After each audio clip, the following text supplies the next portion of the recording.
Mga master, magandang tanghali. Tanghali na to eh. So, good day sa mga master dyan. Dumating na kasi yung rad natin. So, dumating na siya. Getsu, UL. Maniac Generation 2. Ito yung order natin na spinning reel na UL. So kung unboxing natin, samahan niyo ako guys. Just watch this. Okay. So, ito na siya. Walang freebies. Dito sa Pinas, galing sa kung saan gawa to siya. So, ito, transparent yung kwan niya, oh. Yung loob niya, yung kwan yung lalagyan.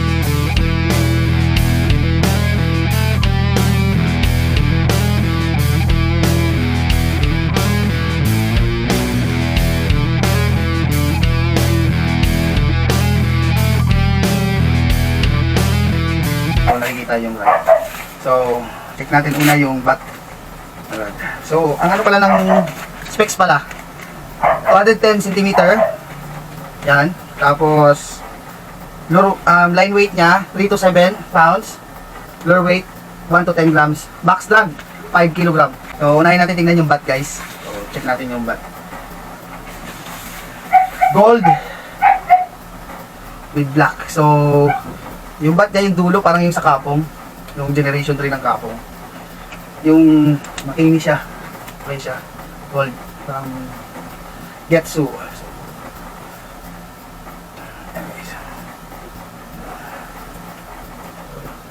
Kaya natin yung plastic. May ano pa siya?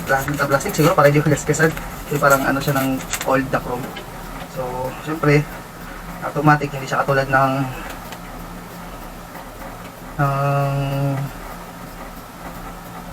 Kapong walang clicker. So, authorized design by Anglers Indonesia.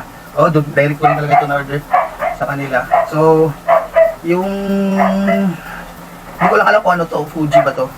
Hindi ko Fuji rin to. Yung ito niya, ring guide. Sakto lang, medyo maikli dito.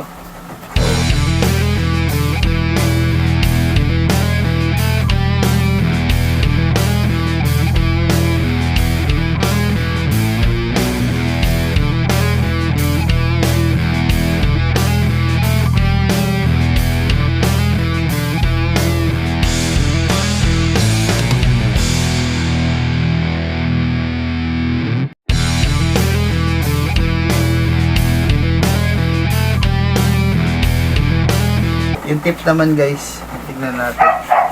Max drag daw nito 5 kg ah. So ipipil test natin to. So 1, 2, 3, 4, 5, 6, 7, 8 rig guides, 9 lahat included ito. So makinis siya, hindi siya katulad ng Kapong na medyo magaspang. Makinis yung tip niya.